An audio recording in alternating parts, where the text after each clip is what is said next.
এখন শুরু হতে চলেছে দেশের সবচেয়ে বড় মোকদ্দমা আপকি আদালত রজত শর্মার সাথে।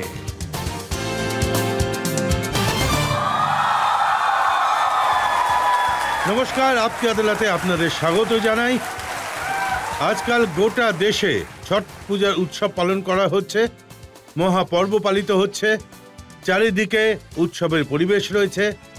এই উৎসবে আপকি আদালতে আজ আমাদের অতিথি হলেন ভোজপুরি ফিল্মের সব থেকে বড় স্টার। উনি একজন সিঙ্গার, একজন অ্যাক্টর, উনি অভিনেতাও বটে, আর এই সবে নেতাও হয়েছেন। প্লিজ ওয়েলকাম দিনেশ লাল যাদব নিরহুয়া।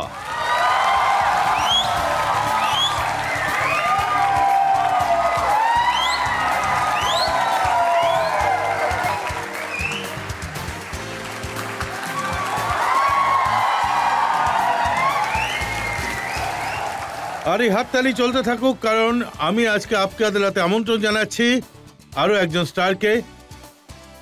উনি ভোজপুরি গানে, আবধি ভাষায় গান গেয়ে অনেক বড় একজন স্টার হয়েছেন।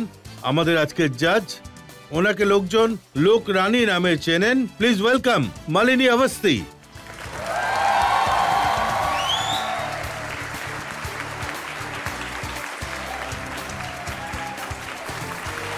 আজকের কার্যক্রম শুরু হোক। আজ আমরা মোকদ্দমা চালাচ্ছি ভোজপুরি ফিল্মের বড় তারকা দিনেশ লাল যাদব, যাকে আপনারা নিরহুয়া নামে চেনেন। সবার প্রথমে তো আমি আপনাকে ধন্যবাদ জানাচ্ছি, আর আপনাকে প্রণামও জানাচ্ছি যে আপনি আমাকে এই সুযোগ দিয়েছেন এই আপকি আদালতে যাতে আমি আসতে পারি। আর গোটা দেশের এই যে জনগণ যারা একজন কৃষকের সন্তানকে এত আশীর্বাদ দিয়েছেন, তাদের আমি ধন্যবাদ জানাচ্ছি, আর সবাইকে আমি অনেক ধন্যবাদ জানাচ্ছি। তাহলে আসুন শুরু করা যাক আপকি আদালতে আজকের মোকদ্দমা। প্রথম অভিযোগ দিনেশ লাল যাদব নিরহুয়ার উপর। আপকি আদালতে ভোজপুরি ফিল্মের সুপারস্টার দিনেশ লাল যাদব নিরহুয়ার উপর অভিযোগ হলো যে উনি খুবই দুষ্টু স্বভাবের। দিনেশ লাল যাদব জি, নিরহুয়া জি, দেখুন, আপনার ছোটবেলার কথা আমি শুনেছি। সিঙ্গার হওয়ার শখ ছিল, আর শখ এমন ছিল যে মোষের ওপর বসে আপনি ঘন্টার পর ঘন্টা গান গাইতেন। সত্যি কথা স্যার, আপনি যেটা বললেন যে আমি মোষের উপর বসে অনেক ঘন্টার পর ঘন্টা গান করতাম, আসলে আমি ছোটবেলায় আমি ঘোড়াতে বসতে চেয়েছিলাম। কারণ জানি না কেন ছোটবেলা থেকেই আমার মনে হতো যে আমি হলাম রাজা, কিন্তু বাড়িতে তো ঘোড়াই নেই। তো আমি তাহলে কেমন রাজা, এ কেমন রাজ পরিবারে জন্মেছি আমি, তো ঘোড়াই নেই। তাই ঘোড়া যখন নেই, অন্তত পক্ষে মোষ তো আছে। তো সেটাকেই চড়াতে নিয়ে যাওয়ার কাজ দেওয়া হয়েছিল আমাকে। গরুও ছিল, গরু আর মোষ চড়াতাম। তো গরুর ওপর তো বসতাম না, কিন্তু মোষের ওপর বসে। আর কেননা সিওয়ানে তান সাধার একটা আলাদা মজা আছে, তাই আমি গান গাইতাম আর কি। অনেক সময় ধরে আমি গাইতাম, মোষের পিঠে বসে। কিন্তু বাবা চেয়েছিলেন যে পড়াশোনা করে কিছু হয়ে দেখান, বড় অফিসার হন। হ্যাঁ, আমার বাবার এরকম মনে হতো যে ব্যাংকের যে ক্যাশিয়ার থাকে না, সব টাকা তার কাছেই থাকে। তা উনি আমায় বলতেন যে তুই খুব মন দিয়ে পড়াশোনা কর আর ব্যাংকের ক্যাশিয়ার হয়ে যা। তা আমি তো পড়াশোনা করছিলামই, বাবার সাথে থেকেই কলকাতাতে আমি পড়াশোনা করছিলাম। আর মার খাওয়া হতো? ভীষণ মার খেতাম স্যার, ফিল্মের চক্করে।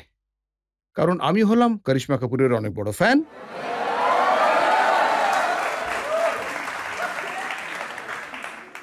ওনার এমন কোনো ফিল্ম ছিল না যার ফার্স্ট শো আমি দেখিনি। যখনই রিলিজ হতো আমি স্কুলে থেকে পালিয়ে, একবার তো আমি আর্মি ক্যাম্প থেকেও পালিয়ে দেখেছিলাম। কারণ আমি এনসিসি করছিলাম, আর একটা জায়গায় আমরা ক্যাম্প করতে গেছিলাম, আর জানতে পারলাম যে আজ করিশ্মা কাপুরের ফিল্ম রিলিজ হচ্ছে। সেদিন শুক্রবার ছিল। আমি ভাবলাম আমি যদি না দেখি তাহলে জীবনের একটা রেকর্ডই ভেঙে যাবে। তা আমি সেখান থেকেও পালিয়ে যাই ওনার ফিল্ম দেখতে। আর সত্যি বলছি যে এমন ভালোবাসা ছিল যে বাড়ির দেওয়ালের সব দিকে ওনার ছবি টাঙিয়ে রাখতাম আমি। এবার বাবা যখন ভগবানের পূজা অর্চা করতেন, তখন অল্প ধোঁয়া ওদিকেও যেত। তখন উনি খুব বকতেন, আরে কি এসব তুই কি লাগিয়ে রেখেছিস, হ্যাঁ, এদেরকেও আমি ধূপকাঠি দেখাবো নাকি? তখন আমি বাবাকে বলতাম যে দেখাও, দেবী মনে করে দেখাও, কোনো সমস্যা নেই। তো খুব মার খেতাম আর কি। তো আজও কি সেই মারের কথা মনে আছে? স্যার এখন তো ব্যাপারটা হলো যে মানে আমি যখন ঘুমিয়ে পড়ি তখন স্বপ্নে এসে উনি মারেন। আর আমার মনে হয় যে উনি মারছেন, তাড়া করে করে মারছেন। কিন্তু আপনি দুষ্টুমি করা এখনো ছাড়েননি। ওই যে কথায় বলেন না স্যার, বাঁদর যতই বুড়ো হয়ে যাক লাফ মারা ছাড়ে না।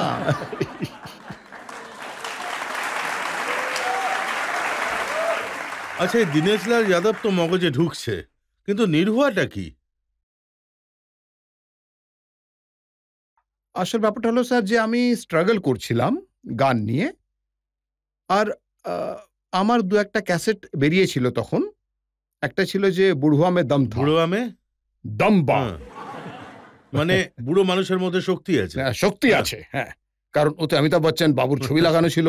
আর অমিত বাবু যিনি নতুন এসেছিলেন, স্টাররা ওনাকে মানে পুরোপুরি একেবারে ধুয়ে দিচ্ছিল আর কি। তাই বুড়ুয়া মে দম্বা এই ক্যাসেটটা বেরিয়েছিল। তারপর আরেকটা ক্যাসেট বেরিয়েছিল, মালাই খায় বুড়ুয়া। আর লোকজন খুব পছন্দ করেছিল। বৃষ্টির পর বিহারে আমার একটা অনুষ্ঠান ছিল। আর আমরা বিহারে অনুষ্ঠান করতে যাচ্ছিলাম, তো মানে প্রচুর ভিড় ছিল। মনে হচ্ছিল কোনো মেলাতে ফেঁসে গেছি, আমরা হয়তো পৌঁছতে পারবো না। আর ওইদিকে মানে পাবলিক যারা ছিল তারা ডাকতে লাগলো। আমি বললাম, ভাই ওদিকে ডেকো না, আমার অনুষ্ঠান আছে, আমাকে যেতে দাও। বললো, না এইখানেই আপনার অনুষ্ঠান। আর এটা কোনো মেলা নয়, এরা সবাই আপনাকে দেখতে এসেছেন। আর সবাই চেঁচাচ্ছে যে নিরহুয়া সটল রহে। আর যেদিকে যাচ্ছিলাম স্যার, সেদিনের পর থেকে সবাই নিরহুয়া নিরহুয়া বলতে লাগলো। আর আমারও খুব অদ্ভুত লাগতো যে আমার নাম তো দীনেশলাল যাদব, আমাকে নিরহুয়া কেন বলছেন? কিন্তু একটা ফিল্ম করেছিলাম, সেখানে একজন হিরোইন ছিল স্বাতী বাজপেয়ী। তো উনি আমাকে বলেছিলেন যে এনারা যদি আপনাকে নিরহুয়া নামে ডাকে তাহলে আপনি রেগে যাচ্ছেন কেন?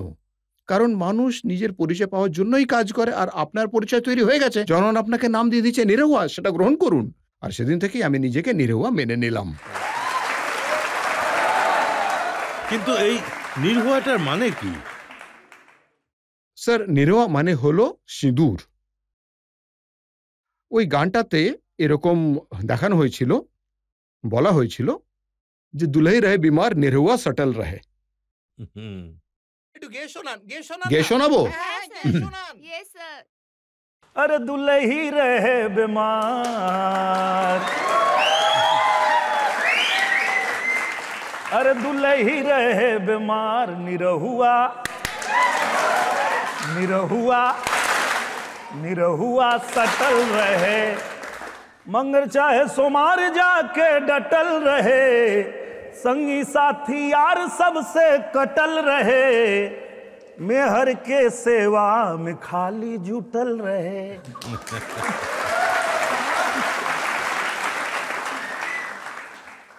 তা আমার মনে হয় যে অ্যালবামটা এই জন্য হিট হয়েছিল স্যার, যে প্রতিটি স্ত্রীর এরকমই স্বামী দরকার, যে বন্ধু বান্ধবের সঙ্গে পার্টি করবে না, নিজের স্ত্রীর খেয়াল রাখবে, নিজের স্ত্রীর সেবা করবে, যদি সে অসুস্থ হয় তাহলে তার খেয়াল রাখবে। আর হয়তো সেই জন্যই যে মা বোনেরা রয়েছেন তাদের মধ্যে আমি খুব ফেমাস হয়ে গেলাম। তারা আমাকে এরপরে নিরহুয়া নাম দিয়ে দিলেন। আপনি নির্ভয়া নামে ফেমাস হলেন, অ্যালবাম চললো, লোকজন দেখলো, কিন্তু গাজীপুর থেকে বম্বে? সেটা খুবই মুশকিল সময় ছিল স্যার। গাজীপুর হলো গিয়ে আমার জেলা। আর গাজীপুরে একটা শো ছিল। শোতে যে কোনো অনুষ্ঠান শুরু হওয়ার আগে প্রথমে দেবীর গান গাওয়া হয়, মায়ের আরাধনা করা হয়, সরস্বতী মানে বন্দনা করা হয়। আর আমি যেই ওই বন্দনা শুরু করতাম, ওই পাবলিকদের মধ্যে থেকে একজন লোক এলেন আর বললেন, বন্ধ করো, নিরহুয়া সটল রহেগা। তো আমি বললাম, ঠিক আছে দাদা, সেটা তো সারা রাত ধরেই গাইবো, আগে মায়ের বন্দনা করে নিতে দিন। বলেন, না, একদম করতে দেব না। আমি বললাম, দাদা আমি যদি বন্দনা না করে তাহলে এগোতে পারবো না। আর উনি একদম জেদ ধরে বসলেন, আমার কলার ধরে ফেললেন। আর যখন গলা ধরেছেন তো আমিও হলাম আহিরের ছেলে, ভেতর থেকে আহির জেগে উঠলো আর ওকে তুলে আছাড় মারলাম।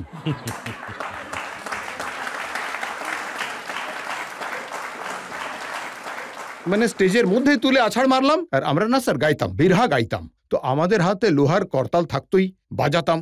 ওই করতালটা দেখে বললাম এইখানেই খেলা শেষ করে দেবো, এইখানেই। আর তারপর সেই প্রোগ্রামটা বন্ধ হয়ে গেল। তারপর আমি বাড়ি চলে এলাম। আমার বড়দাদা বিজয়লাল যাদব, যিনি আমার গুরুও ছিলেন, উনি বেনারস থেকে পালিয়ে বাড়িতে এলেন আর বললেন, আরে তুই কাকে কাল স্টেজে মেরেছিস? তো উনি তো মুক্তার আনসারি লোক ছিলেন স্যার। হ্যাঁ, শুধু লোকে ছিল না, শুটারও ছিল। তখন উনি বললেন যে তুই কিছু করার আগে ভাবিস না নাকি মরে যাবে এভাবে? আরে কোনোদিন কেউ তোকে মেরে ফেলবে, এত উত্তেজিত হওয়া উচিত নয়। তুই একজন গায়ক, একজন শিল্পী, শিল্পীর সবসময় শান্ত থাকা উচিত। তখন আমি বললাম, আমি এর থেকে বেশি শান্ত থাকতে পারবো না। কেউ যদি আমারই দেশে, আমারই জেলায়, আমারই গ্রামে আমাকে আমার আস্থা সম্পন্ন করতে গিয়ে আটকাবে, তাহলে আমিও তাকে দেখিয়ে দেব।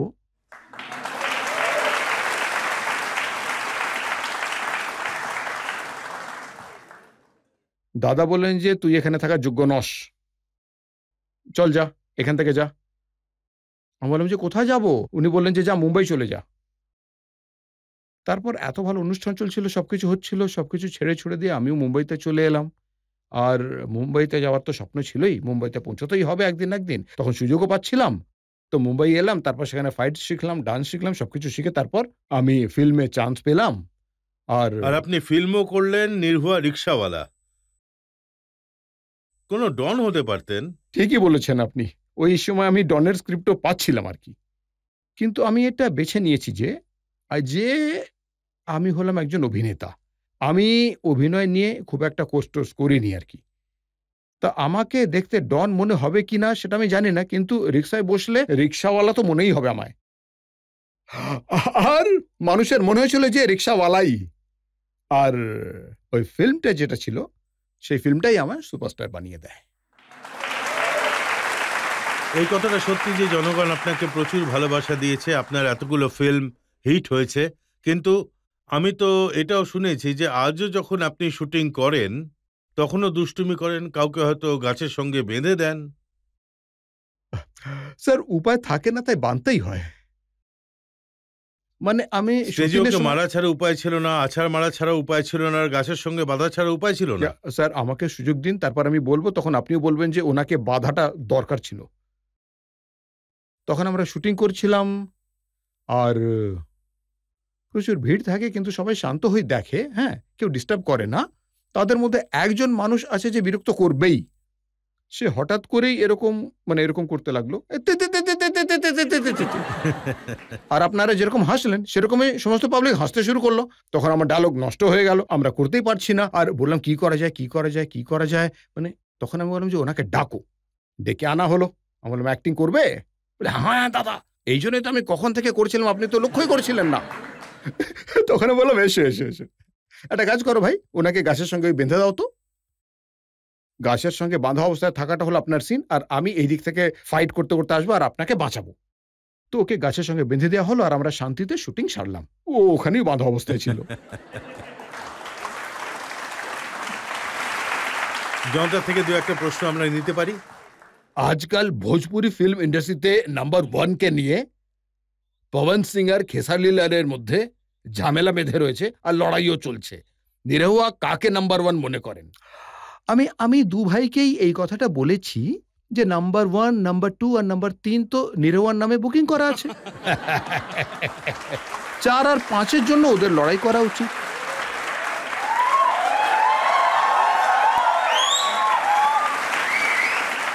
দেখুন, যতজন ভোজপুরি স্টাররা রয়েছেন, মনোজ তিওয়ারি আছেন, রবি কিষান আছেন, পবন সিং আছেন, উনি খেসারি লালের নাম নিলেন, আপনিও আছেন, তাহলে সব থেকে বেশি দুষ্টু কে? পবন সিং, পাওয়ার স্টার, উনি হলেন সবচেয়ে বেশি দুষ্টু। ওনার দুষ্টুমি যদি আমি বলি স্যার, জানি না আপনি ওটা দেখাবেন কিনা না এডিট করে দেবেন। ভীষণই দুষ্টু উনি। আমি 19-এ ইলেকশন লড়ছিলাম, আর ইলেকশন চলাকালীন যেদিন নাম ঘোষণা ছিল সেদিন আমরা সিদ্ধান্ত নিলাম যে পবন সিং, খেসারি লাল আর নিরহুয়া তিনজনেই যাব। আর একটা হেলিকপ্টার বুক করা হলো। আর আমি গিয়ে বসলাম, পবনবাবু এসে বসলেন। পবনবাবু বললেন, কি দেখছো এভাবে, হ্যাঁ চলো। তো আমি বললাম যে ওই যে দেখুন খেসারি আসছে, আর ও কি দরকার, ধ্যাৎ, পাগল হয়ে গেছো নাকি? তা বললাম, আরে উনি তো আমাদেরই ভাই, ওনাকেও আসতে দাও, তোমার অসুবিধাটা কোথায়? দেখো, তোমার এই অভ্যেসটা আমার পছন্দ হয় না, তুমি মানবে না। আমি বললাম, আরে আসুক না, আপনার সমস্যাটা কোথায়? আমরা 3 ভাই যাব, লোকজনের ভালো লাগবে, তো তুমি নিয়ে গিয়ে দেখাও। বললাম, আরে কি ভাই, কি কথা বলছেন? এতক্ষণে খেসারি বাবু এসে গেছেন, আর উনি এসে বসলেন, দাদা নমস্কার দাদা, সব হওয়ার পর উনি বসলেন। তারপর পবন বাবু, হ্যালো। পাইলট পেছনে দেখলো, বললো, হ্যাঁ বলুন স্যার। এবার হেলিকপ্টার ওড়াবে পাওয়ার স্টার।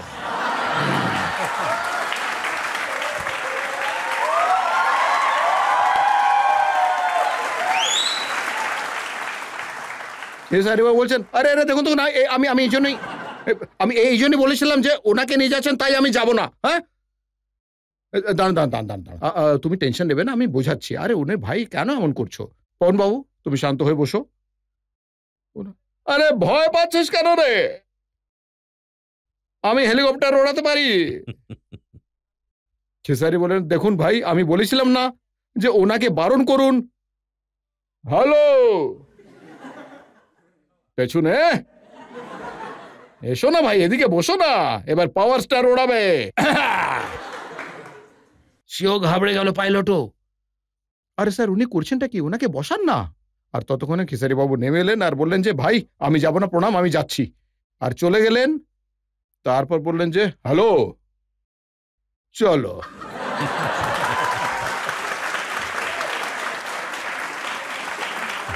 তা ওনার মতো দুষ্টু বুদ্ধি আর কারো মাথায় নেই, ভীষণ দুষ্টু বুদ্ধি আছে ওনার। আর এই জন্যে না ওনাকে ছোটবেলায় হনুমান বলা হতো, পবন সিংকে। আজ ওনার দুষ্টু বুদ্ধি একই রকম আছে। আমি শুনেছি যে রবি কিষান আপনাদের সকলকে জ্ঞান দেন, বলেন যে কোন প্রডিউসারকে কিভাবে হ্যান্ডেল করতে হবে। আসলে উনি হলেন আমাদের সবারই গুরু। ওনার সাথে যখনই দেখা হয় তখন উনি বলেন, জিন্দেগি ঝান্ডবা ফিরবে ঘমন্ডবা, হর হর মহাদেব। আরে শালা, কে এসেছে ফিল্ম বানাতে? এসেছে দাদা। আর উনি বলছেন যে অনেক টাকা আছে, গোটা ইন্ডাস্ট্রিকে বদলে দেবে একেবারে। আচ্ছা পাঠাও ওনাকে, আমি বদলে দিচ্ছি ওনাকে। আর বলেন যে, দেখো বাবু, আসলে কি, ওর কাছে মায়া বেশি হয়ে গেছে, আর ও মায়ার কাছ থেকে মুক্তি চাইছে। এই জন্য এত দূরে এসেছে। কারণ যে মানুষটা ভাট্টি চালাচ্ছিল ইটের, সে ফিল্ম তৈরি করতে চায়। বুঝতে পারছো? বুঝতে পারছো না? তুমি দেখতে পাচ্ছ না? বললাম, না দাদা, বুঝতে পারছি, দেখতেও পারছি। দেখো বাবু, ও যদি আসলে ইট পাথরের মতোই সিনেমা বানাবে আর আমাদের ইন্ডাস্ট্রিকে খারাপ করে দেবে, তা ওর কাছে যে মায়া রয়েছে, সে মায়াগুলো নিয়ে নাও, ওকে মায়ার হাত থেকে মুক্ত করে পাহাড়ে পাঠিয়ে দাও। তো যত সব গুরুজ্ঞান তো ওনার কাছ থেকেই পাওয়া যায়। আরো একটা প্রশ্ন নিতে পারি আমরা? একটা রিকোয়েস্ট করতে চাইবো, আপনি আপনার পছন্দের একটা হিন্দি গান শোনান যদি আমাদের। বাহ, আপনি হিন্দি ফিল্মের গান গাইতে বলেছেন, তো আমি ছোটবেলায় আমার গার্লফ্রেন্ডের জন্য যে গানটা গাইতাম সেটাই গিয়ে শোনাচ্ছি।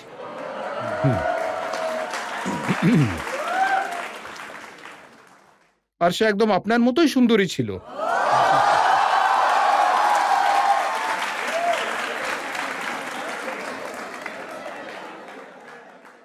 আর আমি যখনই তাকে দেখতাম তখন এইটাই গাইতাম। तुझे देख के आहें भरता हूँ, तुझे देख के आहें भरता हूँ, लव तुझे लव मैं करता हूँ। একটা ব্রেক নিয়ে নেবো, আর ব্রেকের পর আপকি আদালতে নির্ভয়ার উপর প্রশ্ন আর অভিযোগের ঝড় বয়ে যাবে। দুনিয়াতে কেউ যদি আপনাকে এটা বলতে চায় যে যে আপনি একজন বিহারি, আপনি ভোজপুরি ভাষায় কথা বলেন, তখন এই কথাটার জন্য কখনো আপনি লজ্জা পাবেন না। আপনি এটা বলবেন, যেমনটা আমি বলি কোথাও গেলে, যে चाहे रहिया बॉम्बे दिल्ली, चाहे रहिया मसूरी में, लिखिया पढ़िया कोनो भाषा बतिया भोजपुरी में।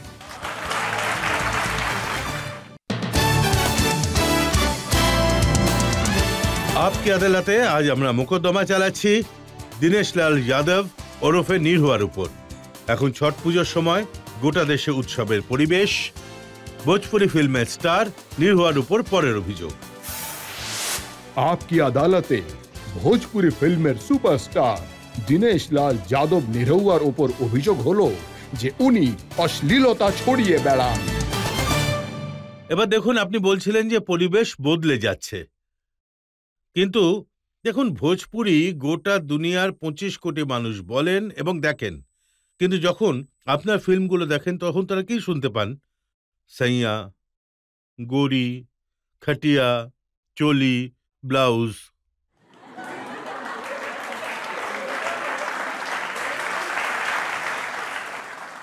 এটা হলো সব থেকে সঠিক জায়গা, সঠিক মঞ্চ, যেখানে আমি এই কথাটা বলতে পারবো, যে গোটা দুনিয়াকে বলতে পারবো যে এটা হলো অনেক বড় একটা চক্রান্ত ভোজপুরিকে বদনাম করার জন্য। আর তার পেছনে কারণও রয়েছে। আমাদের ফিল্মগুলো তৈরি হয় 1 কোটিতে, বাদ বাকি ফিল্মগুলি তৈরি হয় 10 কোটি, 20 কোটি, 50 কোটি, 100 কোটিতে। আর যখন থিয়েটারে আমাদের ফিল্ম দেখানো হয় ভোজপুরিতে, আর সেখানে ওই দিকে 100 কোটির ফিল্ম রিলিজ হচ্ছে, আর যখন বলা হচ্ছে যে থিয়েটারের লোকজনকে যে দাদা আমাদের ফিল্ম রিলিজ হচ্ছে, একটু চালান, তখন বলে না না না, নিরহুয়া ফিল্ম চলছে, এখন চালানো যাবে না। তখন ওনাদের মনে হয় যে এ কেমন সিনেমা বানিয়েছে, লোকজন যার জন্য আমাদের এত বড় সুপারস্টারের ফিল্ম সেখানে চালানো যাচ্ছে না। তাহলে সেটা দেখুন, যখন দেখেন তখন আসলে ওনারা বুঝতে পারেন যে আরে এটা তো দারুণ ফিল্ম বানিয়েছে, এটা তো সবাই অসাধারণ সিনেমা বানিয়েছে। তাহলে এদের কি করে ডিগ্রেড করা যায়? তাই ডিগ্রেড করার জন্য মিডিয়াতে, প্রত্যেকটা ইন্টারভিউতে, প্রতিটা প্ল্যাটফর্মে ভোজপুরিকে অশ্লীল অশ্লীল শুধুমাত্র অশ্লীল কথা বলে বলে সেটাকে এমন ভাবে বলা হয় যে আজ গোটা দেশ এটা সিদ্ধান্ত নিক, গোটা দেশের জনগণ বলুক, জজ ম্যাডাম আপনি নিজে সিদ্ধান্ত নিন, আপনি যে অভিযোগটা করলেন যে আমাদের গানে থাকে সাইয়া, তাহলে ওদের গানে কি থাকে? सैया के साथ मड़ैया में। সেটা অশ্লীল নয়, সেটা অশ্লীল নয়। ওদের গানে কি হয়? আমরা শুধু আমাদের গানে দেখেছি যে আমার স্ত্রী আছে, আর সে যাওয়ার জন্য তৈরি হচ্ছে, আর বলছে যে हाथ पहुंचत नहीं खे जाता रूक राजा जी, लगाए दें चोलिया के हुक राजा जी।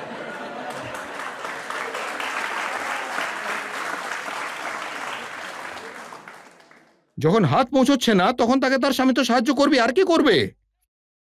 তাই সে বলছে যে ব্লাউজের হুকটা একটু লাগিয়ে দিন, ঠিক আছে, হাত পৌঁছচ্ছে না। এখন এটা কে বলছে যে এটা অশ্লীল? আর ওরা যখন বলে যে चोली के पीछे क्या है, चुनरी के नीचे।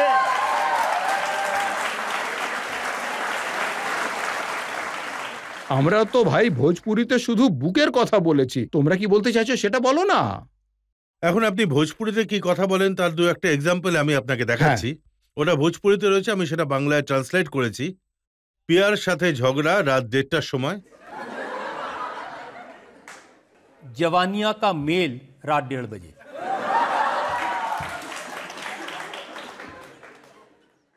অন্তত পক্ষে ভোজপুরিতে 1:30টা পর্যন্তই আছে, তাই না? হ্যাঁ। আর আমাদের উপর যারা অভিযোগ তোলে তারা কি করে? सुबह से लेकर शाम तक, शाम से लेकर सुबह तक, प्यार करो मुझे प्यार करो। ভোজপুরিতে 1:30টা পর্যন্ত বলাতে এত সমস্যা হয়ে গেল যে ভোজপুরিকে অশ্লীলতার সঙ্গে জুড়ে দেখা হলো, আর ওরা সকাল থেকে সন্ধ্যা পর্যন্ত, আবার সন্ধ্যা থেকে সকাল পর্যন্ত। তাহলে কি আমরা অশ্লীল না ওরা অশ্লীল? কিন্তু এটাও তো ভোজপুরিতে বলা হয় না যে पलंग पे आजा चाहे तो नीचे तकिया लगा ले।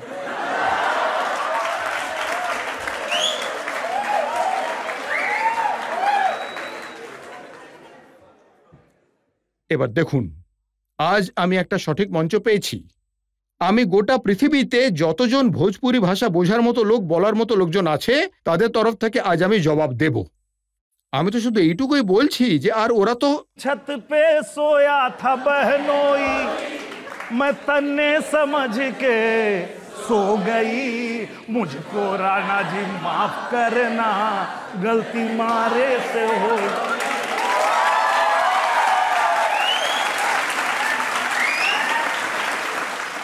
এবার এই গোটা জনতার আদালত, জজ ম্যাডাম, আপনি আর গোটা দেশ দুনিয়া সিদ্ধান্ত নিক, আমরা যদি খাটের ওপর ডাকি তাহলে কি আমরা অশ্লীল, না ছাদে এই কাণ্ডটা হয়েছে সেটা বেশি অশ্লীল? কিন্তু আপনি শুধু খাটের ওপরেই ডাকছেন না, আপনি বলছেনটা কি? सैया छोड़ दो, तू खटिया तोड़ देगा रे।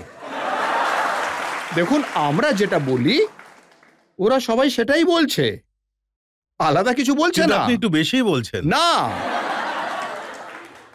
জজ ম্যাডাম, আমি বেশি বলছি নাকি অন্যান্যরা বেশি বলছে এটা আপনি ভেবে দেখুন, আপনারাই দেখুন, বলুন। যে কোনো ভোজপুরি ফিল্মে যতক্ষণ না নায়িকার ধুকপুকুনি দেখানো হবে ততক্ষণ পিকচার সম্পূর্ণ হয় না, আর অনেকবার তা দেখানো হয়। আচ্ছা, আমি বুঝতে পেরেছি স্যার, কোথা থেকে জিজ্ঞেস করছেন আমি বুঝতে পেরেছি স্যার। হ্যাঁ, আমার গানে দেখানো হয়েছে যে যে छुवेला त छुवते धड़क जाले छतिया। ভাই ভোজপুরিতে তো এটাই বলছে যে প্রথমবার যখন বয়ফ্রেন্ড কোনো গার্লফ্রেন্ডকে টাচ করে তখন তার হৃদয়ের ধুপুকানি একটু বেড়ে যায়, তাই না? তো তাহলে এটা হলো অশ্লীল। আর ওরা যখন বলে যে যে सैया ने देखा मुझे ऐसे,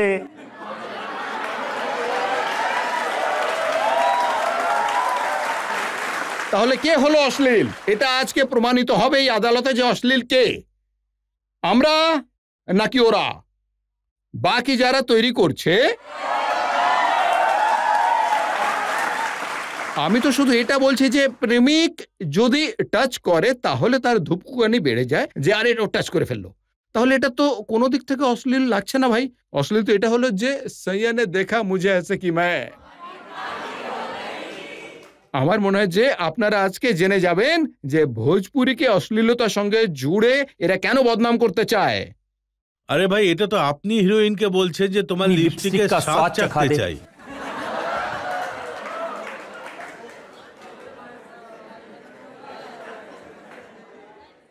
নাম সিঁদুর আর চাকবেন লিপস্টিক। কথা তো সেই একই স্যার, আমি কত সাফাই দেব আর আপনি যত সাফাই চাইবেন আমি ততটাই সাফাই দেব, বাদবাকি লোকজন জড়িয়েই যাবে। কারণ যদিও বলছে তাহলে তো শুধু এইটুকুই বলছে যে আমাকে লিপস্টিকের স্বাদ ততটুকু অনুভব করতে দাও, মানে মানে এটার এর ফ্লেভার কি ওইটা তো জানতে চাইছে যে কোনটা আমের স্বাদের, কোনটা লিচুর স্বাদের। আর ওরা ওরা যে সবাই তৈরি করছে সোজাসুজি মানে যৌবনের রস পান করেছে, ওরা গোটা যৌবনকেই পান করছে, তখন সেটা অশ্লীল নয়। আমরা শুধু ফ্লেভারের চক্করে অশ্লীল হয়ে না, গেলাম। আপনার কথা ঠিকই আছে, সেখানে হয় জিয়ারা ধক ধক করনে লাগা, কিন্তু ওরা বলে যে আমরা ভোজপুরি ফিল্ম থেকে শিখেছি। তাহলে দেখুন, এটাই তো হয় না যে এটা কত বড় মিথ্যে কথা। আগে হিন্দি ফিল্ম হতো না, ভোজপুরি ফিল্ম হতো। হিন্দি ফিল্মগুলোকে দেখে, হিন্দি নায়কদের দেখেই তো আমরা নায়ক হয়েছি। আমরা গোবিন্দা বাবুকে দেখেছি, আমরা অক্ষয় কুমারকে দেখেছি, তা ওনাদের দেখেই তো আমরা এসেছি। এখন দেখুন, আচ্ছা, আপনি আমাকে বলুন, আপনার এমন কোন ফিল্ম নেই যেখানে ফুলসজ্জার সিন নেই? বেডরুম, খাট, কম্বল এগুলো সব পার্মানেন্ট রয়েছে। একটা ফিল্ম ছিল, আপনারা হয়তো দেখেছেন, রাজা হিন্দুস্তানি। সেখানে হিরোইনের বাবা বলেন যে রাজা তোমার বিয়ে হয়ে গেছে? তখন বলে যে না স্যার, এতদিন ধরে যেটা চাইছি সেটা পাইনি। তো বলে তোমরাও স্বপ্নের দুনিয়ায় হারিয়ে যাও, হ্যাঁ, যেন কোনো রাজকুমারী আসবে। হ্যাঁ, বলে যে আসবে স্যার, আমারও স্বপ্নের রাজকুমারী আসবে। আমি তখন দেখলাম যে আমারও স্বপ্নের রাজকুমারী আসবে, তারপর স্যার আমি নিরহুয়া হিন্দুস্তানি বানালাম, আর নিরহুয়া পা বাড়ালো তার স্বপ্নের রানী খুঁজতে মুম্বাইতে আসার পর স্বপ্নের রানী পেয়েও গেলাম। স্বপ্নের রানীকে নিয়ে গ্রামে ফিরলাম, আর গ্রামের কালচার, ভোজপুরি কালচার এমন ছিল যে ওই যে বদমেজাজি মেয়েটি ছিল সে ভালো হয়ে গেল। ওর বাবাও এসে ওকে চিনতে পারছিল না যে এটা কি আমারই মেয়ে, যাকে আমি সারা জীবনে শোধরাতে পারলাম না, আপনারা কি করে শোধরে ফেললেন? তখন আমি বললাম যে ভোজপুরি রংটা এমনই হয় যে কোনো রং এর সাথে মিশে যায়।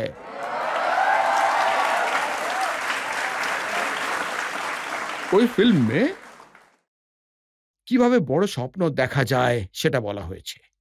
একটা গ্রামের ছেলে, একটা গরিবের ছেলে কি করে এটা ভাবতে পারে যে যতক্ষণ না স্বপ্নের রানীকে পাবো ততক্ষণ বিয়ে করব না?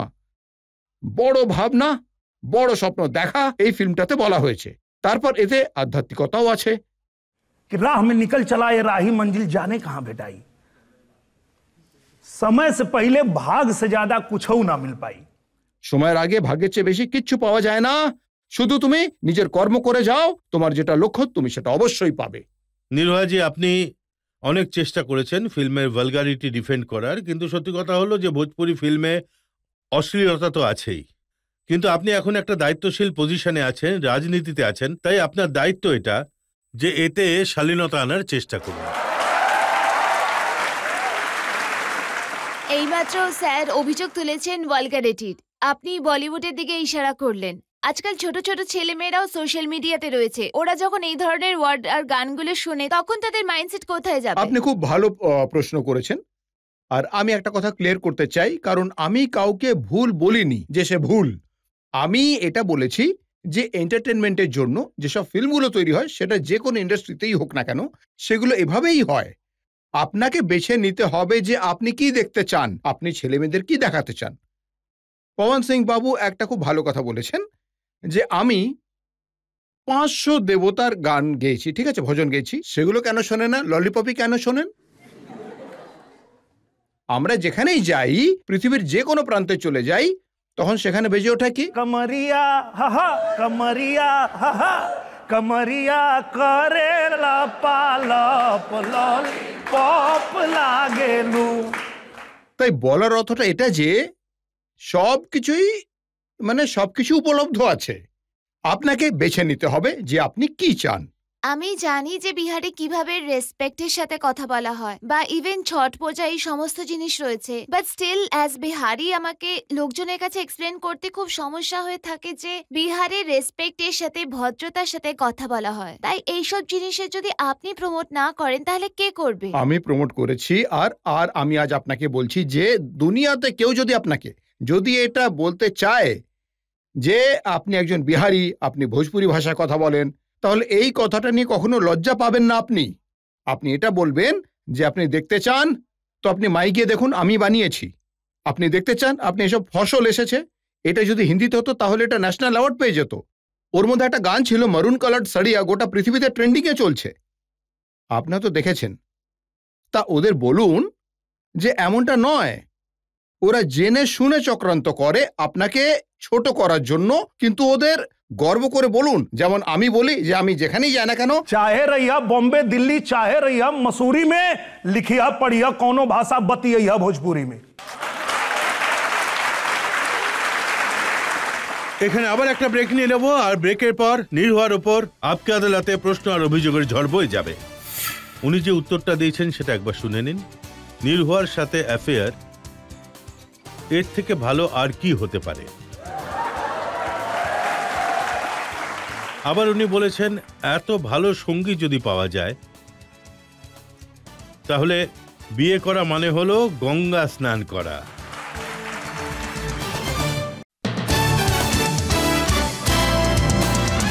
Welcome back.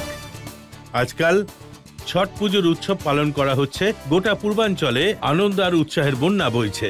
এই সুযোগে আজ আমাদের অতিথি হলেন নিরহুয়া আপকি আদালতে পরের অভিযোগ। আপকি আদালতে ভোজপুরি ফিল্মের সুপারস্টার দীনেশ লাল যাদব নিরহুয়ার ওপর অভিযোগ হলো যে উনি হলেন একজন টুস্কি প্রেমিক। দেখুন, আপনি এখানেই প্রমাণ করে দিলেন যে আপনি কতটা প্রেমিক মানুষ।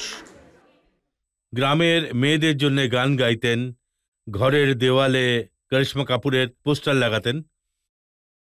আর যখন আপনি ফিল্ম ইন্ডাস্ট্রিতে পৌঁছলেন তখন আপনার রেপুটেশন এটাই রয়ে গেল। আমার মনে হয় সেই যৌবন কোনো যৌবন নয় যার কোনো গল্পই নেই।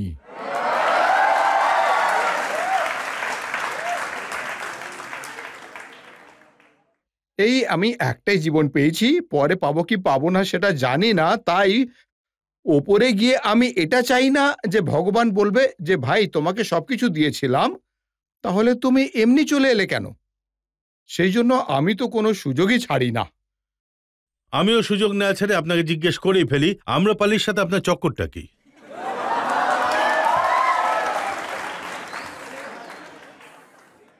আচ্ছা, এটা না, আমাদের যারা দর্শক রয়েছেন এরাই চক্করটা তৈরি করে।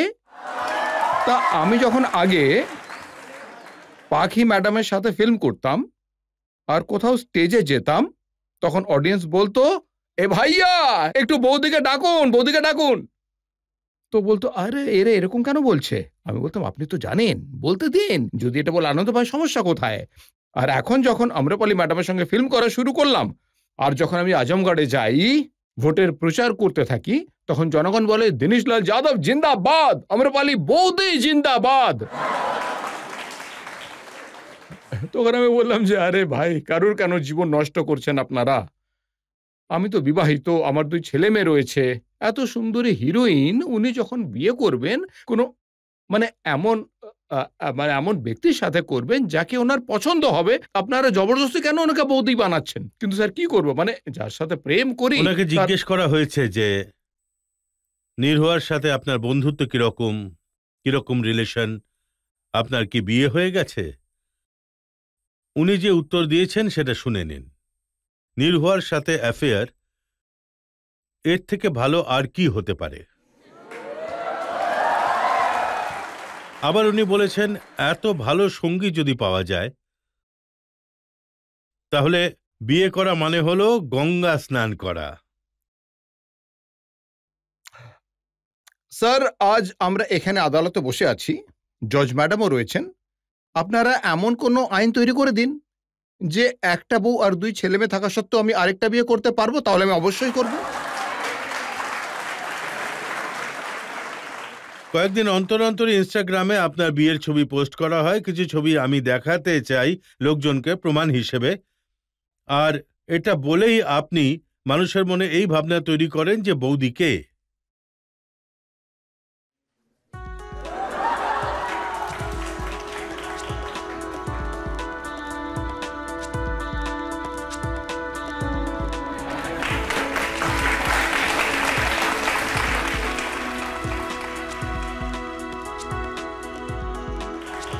কিছুদিন পরপরই মনে হয় আপনার আম্রপালির সাথে বিয়ে হচ্ছে। এবার প্রতিটা ফিল্মেই বিয়ে হয়, কি করা যাবে? আর এই কথাটার জন্য না আমার মা সবসময় রেগেই থাকেন। আমি যখন গ্রামে যাই তখন প্রথমে আগে আমাকে ডাকেন, আমি বলি বলো না, আমি শুনছি। বলেন, না না এদিকে আয়। তো কাছে গেলে এভাবে জাপটে ধরে নেন যাতে পালাতে না পারি আর কি। আর বলেন যে একটা কথা বল, ওর সঙ্গে তোর একবার যখন বিয়ে হয়ে গেছে, তো পরের ফিল্মে আবার ওর জন্য কেন লড়াই করিস? কখন এদিক দিয়ে রক্ত বেরোবে, কখন ওদিক দিয়ে গুলি লাগবে। আরে কত কি হয়ে যায়। ছোটবেলা থেকে কত কষ্ট করে বড় করেছি তোকে, তুই জানিস? হ্যাঁ, কি করিসটা কি তুই? আমি বলি, আরে মা, ওইসব একেবারে নকল, বুঝলে? তো উনি বলেন, যদি নকল তো একবার অবধি ঠিক আছে, বারবার কেন করিস তুই? তখন আমি বললাম যে আচ্ছা ঠিক আছে, আমি চেষ্টা করব পরের বার ফিল্মে আমি বলবো যে বিয়েটা যেন রেখো না, বাকি সবকিছু রেখো।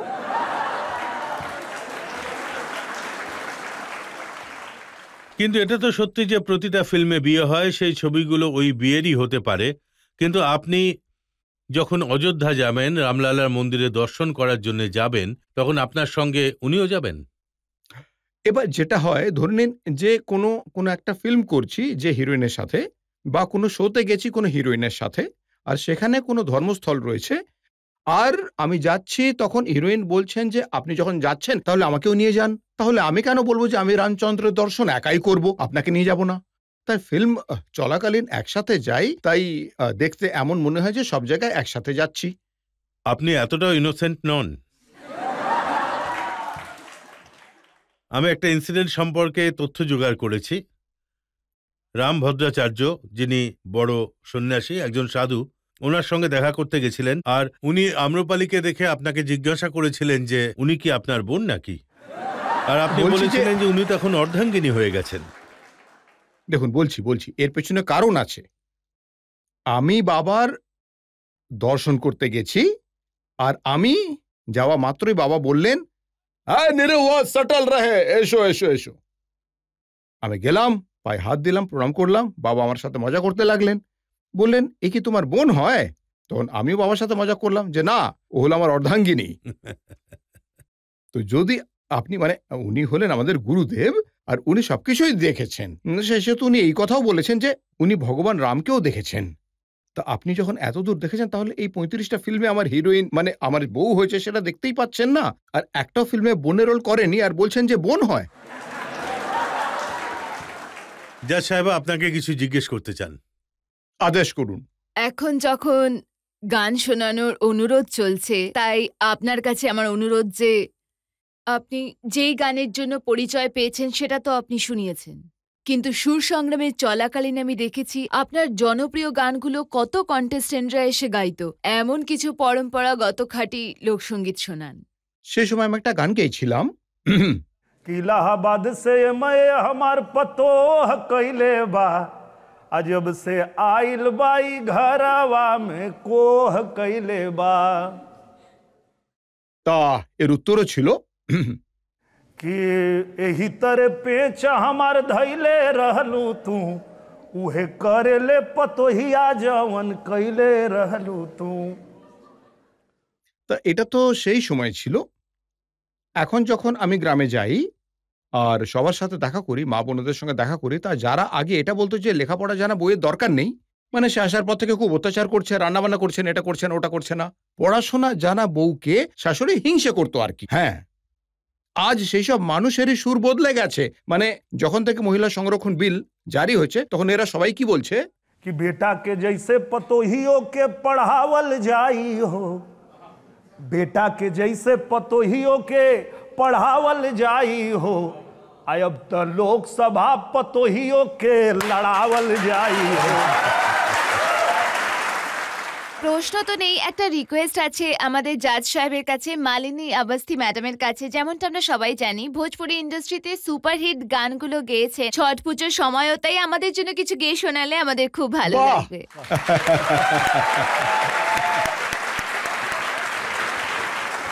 এখন মালিনী ম্যাডাম, জনগণের অনুরোধ, জনগণ তো সবার ওপরে। বিনম্রতার সঙ্গে ছট পুজোর গানের অনুরোধ এসেছে আপনাদের তরফ থেকে, আমি অবশ্যই গাইব। ছট মাকে প্রণাম জানিয়ে আমাদের এখানে সবার আগে ছট মায়ের পর্যায় শ্রদ্ধেয়া সারদা ম্যাডাম আজ আর নেই, সবার আগে ওনার স্মৃতিকে প্রণাম করতে চাই, আর ওনার আত্মার শান্তি পাক। শুনুন। हरि काच ही बांस के बहंगिया, बहंगी लचकत जाए, बहंगी लचकत जाए। हरि काच ही बांस के बहंगिया, बहंगी लचकत जाए, बहंगी लचकत जाए। अरे होई ना बलम जी का गरिया, अरे होई ना बलम जी का गरिया, बहंगी घाटे पहुँचाए, बहंगी घाटे पहुँचाए। तू हरी जे बानी छठी मैया, अरे तू हरी जे पानी छठी मैया, बहंगी उनका के जाए, बहंगी घाटे पहुँचाए, बहंगी लचकत जाए।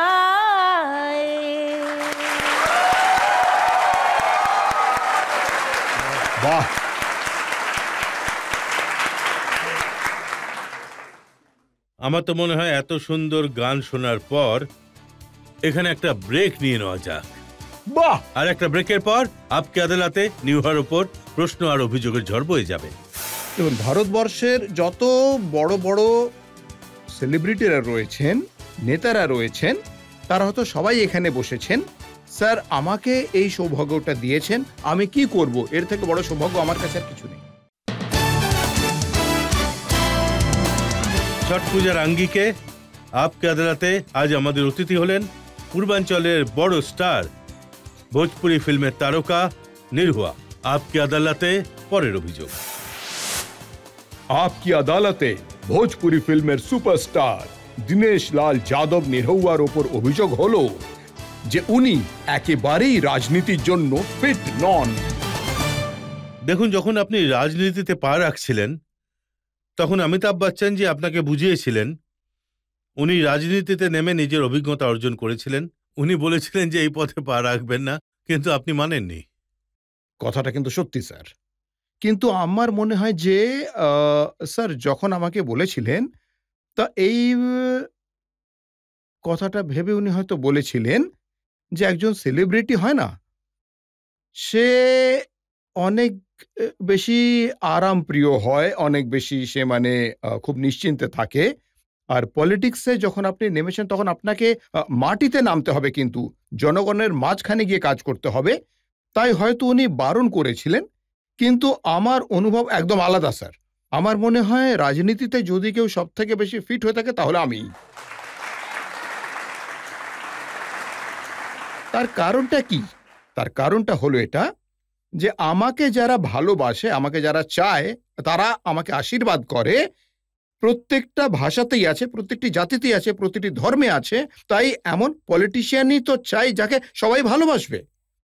আর আমার মনে হয় যে এই কারণেই আমি মোদিবাবুকে সাপোর্ট করি, যে উনি এটা দেখেন না যে আপনার ভাষাটা কি, আপনার ধর্ম কি, আপনার জাতিটা কি, আপনার পার্টি কি, আপনি ওনাকে ভোট দিয়েছেন কি দেননি, উনি সেসব দেখেন না। উনি শুধু এটা দেখেন যে আপনি যদি কোনো যোজনা লাভার্থী হন তাহলে সেটা পাবেন, যদি আপনার বাড়ির দরকার হয় তাহলে বাড়ি পাবেন, যদি আপনি রেশন চান তাহলে পাবেন, যদি আপনার আয়ুষ্মান কার্ড দরকার হয় তাহলে পাবেন। কারণ আপনি হলেন ভারতের নাগরিক, আর ভারতের জন্য উনি করছেন, সবার জন্য করছেন, তাই আপনিও লাভবান হবেন। আর এই জন্যই আমি পলিটিক্সে রয়েছি স্যার।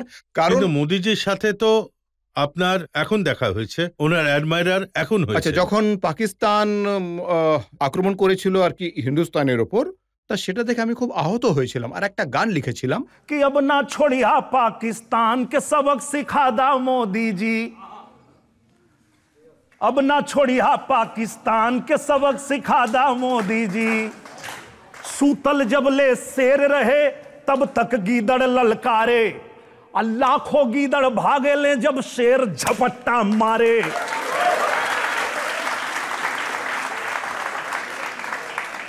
तो पाकिस्तान के अब वो करे औकात बता दा मोदी जी। আর ঠিক তারপরেই সার্জিক্যাল স্ট্রাইক হয়ে গেল। তখন আমার মনে হলো যে বাহ, মানে আমি যেটা গাইছি সেটা ঠিক জায়গায় পৌঁছচ্ছে আর কি। আপনার ভিডিওগুলো আমি দেখেছি যেখানে আপনি লোকজনকে বলছেন যে সাইকেলে ভোট দাও। যখন কেউ ভালো কাজ করে তখন তার প্রশংসা হওয়া উচিত আর সেটাকে সাপোর্ট করা উচিত।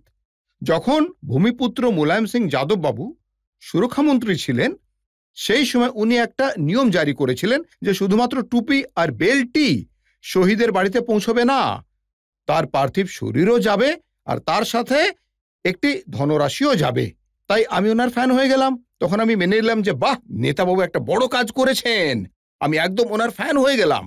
তারপর যখন মানে অখিলেশ যাদব ভাই এলেন আর উনি বললেন যে আমি কোনো মাফিয়াকে টিকিট দেব না, তখন আমিও তার প্রচার করলাম। ব্যাস, এটাই তো দরকার ছিল।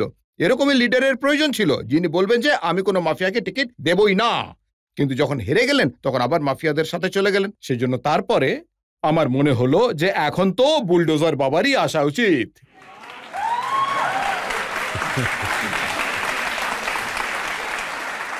বুলডোজারের সিন তো আমি আপনার ফিল্মেও দেখেছি, কিন্তু এখন আপনি বুলডোজার নিয়ে গানও লিখেছেন। আমি বললাম না যে আমি সেদিন মানে ফ্যান হয়েছিলাম অখিলেশ ভাইয়ার, যখন উনি বলেছিলেন যে মাফিয়াকে টিকিট দেব না। কিন্তু পরে যখন দেখা গেল যে একের পর এক মাফিয়াকে প্রশ্রয় দেওয়া শুরু হলো, মানে সবাইকে এগিয়ে নিয়ে যাওয়া হলো, তখন আমি বললাম যে এবার তো বুলডোজার বাবাকে আনতেই হবে আর আমাকে গাইতেই হবে। তারপর আমি গাইলাম घुस जाला बिलिया में सांप बिच्छू गोजर, चलेला जब चाँप के बाबा का बुलडोजर, चलेला जब चाँप के। আরো একটা প্রশ্ন আমরা নিয়ে নেব। আপনার একটা গান বেশ পপুলার হয়েছিল, হিট হয়েছিল, যোগী তো আয়েঙ্গে। যোগী বাবু তো এসে গেছেন, তাই আপনি যদি একবার গানটা গিয়ে শোনাতেন খুব মজা হতো। একদম একদম একদম। चाहे जितना जोर लगा लो, चाहे जितना शोर मचा लो, जीतेगी बीजेपी, आएंगे फिर योगी, आएंगे फिर योगी। দেখুন, জনগণ যে আপনাকে পছন্দ করেন একজন ফিল্ম স্টার হিসেবে, একজন ভোজপুরি স্টার হিসেবে, একজন সিঙ্গার হিসেবে, সেই কাজটা ছেড়ে আপনি নিজের সময়টা রাজনীতিতে দিচ্ছেন। না না না না না, আমি এরকম করি না। আমি যেটা করি সেটা আপনাদের সবাইকে বলছি। আমি আজমগড়ে শুটিং করি, আর শুটিং চলাকালীন যেখানে শুটিং চলছে সেখানেই কম্পিউটার সেট করা হয়, অফিস সেট করা হয়, আর কারো যদি কোনো কাজ থাকে সেখানেই লেটার টাইপ করা হয়। যদি মোদিবাবুকে পাঠাতে হয় তাকে পাঠিয়ে দেয়, যোগীবাবুকে পাঠাতে হলে তাকে পাঠিয়ে দেওয়া হয়। যেখানে যা কাজ থাকে সেখান থেকেই করি। এমন নয় যে নিজের কাজ ছেড়ে দিই বা জনগণের কাজ করি না। ওদের কাজও করি, আমাদের কাজও করি। এবার দেখুন, যে বিচার বিবেচনাকে সাপোর্ট করার জন্য আমি এই কাজে নেমেছি, যদি আমার মনে হয় कि सपने नहीं सच में हकीकत बुनते हैं, इसीलिए तो सब मोदी को चुनते हैं। তাই যে প্রতিটি ভারতীয় স্বপ্ন থাকে যে আমার দেশ এক বিকশিত রাষ্ট্র হোক, আর এই স্বপ্নটা পূরণ করার জন্য যদি মোদি বাবু দিন রাত এক করে দেন, তো আমার মনে হয় যে আমরাও যদি তাতে কিছুটা সময় যোগদান দিয়ে দিই তাহলে দিয়ে দেবো, আমরা অবশ্যই যোগদান দেব। জনগণের থেকে দু একটা প্রশ্ন নিয়ে নেব। আপনি অ্যাক্টরের সাথে সাথে একজন পলিটিশিয়ানও, আর আজমগড় থেকে ভোটে জিতেছেনও। এইবার হয়তো কিছু অভাব ছিল, তা পরের বারের জন্য আপনার প্রস্তুতি কি, যাতে এই যে অভাব রয়েছে সেটাকে পূরণ করা যায়? এইটাই প্রস্তুতি যে দেখুন, আমি আপকি আদালতে এসে বসেছি, এর থেকে বড় প্রস্তুতি আর কি হবে? মানে আমার মনে হয় যে হিন্দুস্তানের, মানে ভারতবর্ষের যতজন বড় বড় সেলিব্রিটিরা রয়েছেন, যত বড় বড় নেতারা রয়েছেন, তারা সবাই এখানে বসেছিলেন, ঠিক আছে? আর ঠিক এই জায়গাতেই বসার সৌভাগ্যটা স্যার আমাকে দিয়েছেন। আমি আর কি বলবো, আমার আর কিছু বলার নেই। আচ্ছা, তাহলে এইবার আমরা একটা ব্রেক নিয়ে নেব, আর ব্রেকের পর শুনবো আপকে আদালতে আজকের জাজ মালিনী অবস্থির ফয়সালা আজকের মোকদ্দমার।